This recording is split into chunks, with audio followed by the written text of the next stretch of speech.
If you would be so kind, you help me find my mind. I want to thank you in advance. Know this before we start. My soul is torn apart, lost my mind a wild romance. This future is my past. This is the memory. I had a great childhood. I didn't know it at the time. You know, I thought I was suffering, but you know, I had a bike and I rode all over the place, and it was gravel roads. I worked on the farm, you know, off and on. I worked at the cotton gin, and I worked at baling hay and picking cotton and all. I had a taste of all of that, you know. I was 13 when they got electricity. The Tennessee Valley Authority brought electricity to Tippo. And I remember the first night, all the stores were lit up and everything. It was like Broadway. You know, I started listening to the radio then, and it caused me to write my first tune. And I was 13 at the time, and I wrote the 14-day palm olive plan. Because, you know, you turn on the music, you turn on radio to hear some music, and all you heard was commercials. 14-day palm olive plan was one of the commercials, and Octagon toilet soap, and anyhow, so I wrote this tune, and that was my first tune. I don't remember much of it. I just remember I woke up this morning feeling low. I thought I'd turn on the radio, and I tell you, man, it grieves me so when they tell about Life Boy stopping B.O. or something like that.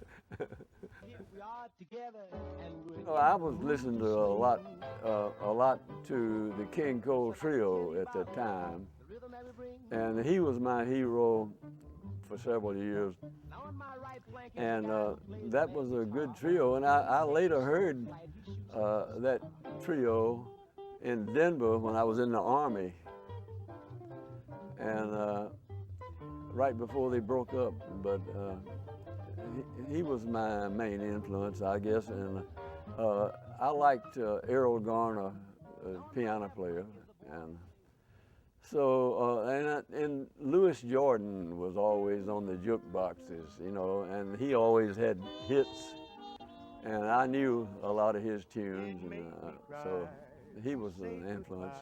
I didn't take any music courses, you know. I just took one course about appreciation, musical appreciation, and I learned a lot from that, and I was pretty friendly with the professor that taught that, and he could tell that I knew a lot about music, and but you know, I first got the idea at LSU. I listened to some Bartok pieces that he had based on Hungarian folk songs. And I figured, well, why can't I do that? You know, I can base things on the blues and stuff that I grew up with, and I used to play the naughty blues at parties and things, you know. And so I had a different perspective on it from then on. I remember having some courses under Dr. Carmichael here. And I had an aesthetics course that sort of opened me up to the music that I'd been listening to all my life. And I found out that some of it was art. And so that gave me a different perspective on the music. And then went on the road. I got a gig in Lake Charles, Louisiana. And that's the first trio gig I ever had. And we bought, the trombone player played drums, a little bit of drums, so that we could get by, and he could. We bought him a snare drum, or we rented him a snare drum and a cymbal, and a friend of mine, Taylor Lafargue, was the bass player, and we worked at someplace in Lake Charles, out on the highway, for a month, I think.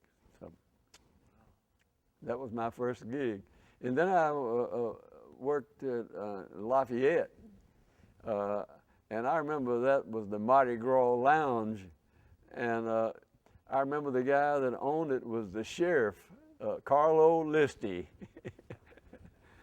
You know, I played one job where they didn't have a piano. They thought I was a guitar player. And they had to go out and buy an old piano. And this was in Detroit, at a club in Detroit, you know.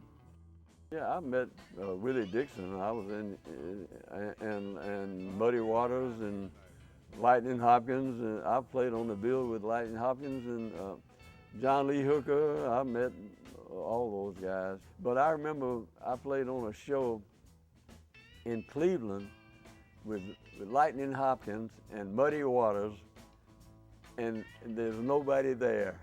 It was a big hall, and there was nobody there. That was before the British groups had popularized blues in this country, you know. I worked at Carnegie Hall with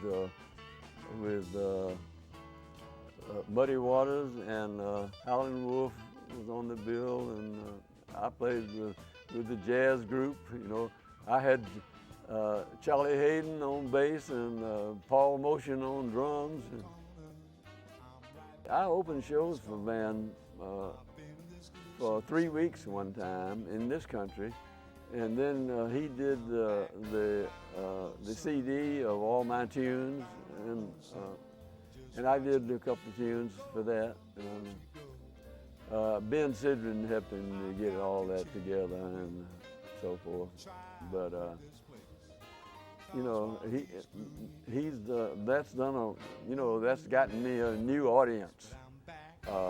The Pete Townsend and Van Morrison and Elvis Costello and Bonnie Raitt, and all those people have gotten me a new audience. You know, they've saved me. You sitting there yakking right in my face. You coming on exactly like you own the place. You know if silence was golden, you couldn't raise a dime. Because your mind's on vacation and your mouth is working overtime. You quoting figures and dropping names. You telling stories and playing games. You over laughing when things ain't funny. You trying to sound like the big money. If talk was criminal, you'd lead a life of crime. Because your mind's on vacation and your mouth is working overtime.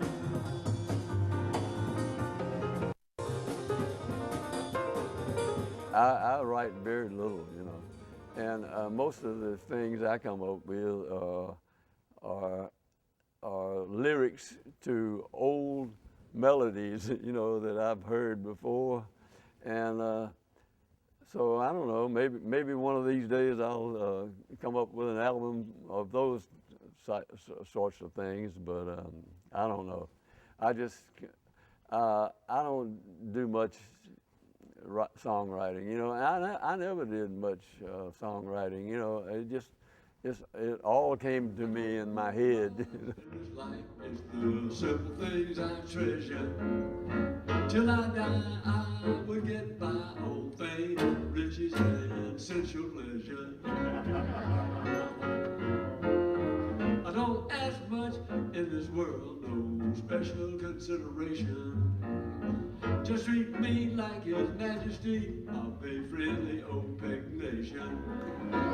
Some people just don't know to stop. Some people just won't quit till they reach the top, but I'm so